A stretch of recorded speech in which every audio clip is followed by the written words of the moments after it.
آپ نے امریکی دلہنوں کو ہمیشہ ایک روایتی سفید گاؤن میں ہی دیکھا ہوگا، لیکن ریاست کیلیفورنیا کے شہر بیورلی ہلز میں گزشتہ دنوں امریکی شادیوں کی مناسبت سے ہونے والی ایک نمائش بتا رہی ہے کہ اس روایتی سفید گاؤن میں جدت کیسے لائی جا سکتی ہے، اور صرف ملبوسات میں ہی کیوں۔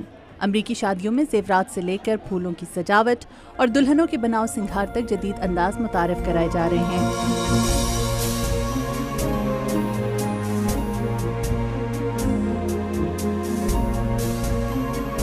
ٹاٹیانا برائن اس نمائش کی منتظم تھی اور کہتی ہیں کہ امریکہ میں اس نوعیت کی یہ پہلی نمائش تھی۔ نمائش کا مقصد دلہنوں کو امریکی شادیوں میں کھانے پینے، زیورات، سجاوٹ اور سجنے سنورنے سے متعلق جدید فیشن سے آگاہ کرنا تھا۔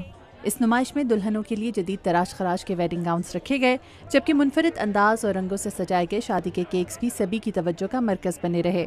نمائش میں فلم ساز ایری پرلسٹین کی جانب سے شادی کی ویڈیو کو ایک نئے انداز میں فلمانے کا طریقہ بھی سبھی نے پسند کیا۔ ہم نے شادی کی فلمنگ کا ایک نیا انداز متعارف کروایا ہے۔ ہم نے شادی کی روایتی 3-4 گھنٹے کی فلم کو شارٹ فلم میں بدلا۔ اس سے شادی کے دن کی تقریب کو مختصر ترین انداز میں پیش کیا جا سکتا ہے۔ ایک اندازے کے مطابق امریکہ میں ہر سال 20 لاکھ سے زائد جوڑے شادی کے بندھن میں بندھتے ہیں۔ نمائش میں آنے والے لوگوں کا کہنا تھا کہ اس طرح کی نمائشیں امریکی شادیوں کو مزید دلچسپ بنانے میں مدد دے سکتی ہیں۔ مدیحہ انور، اردو VOA۔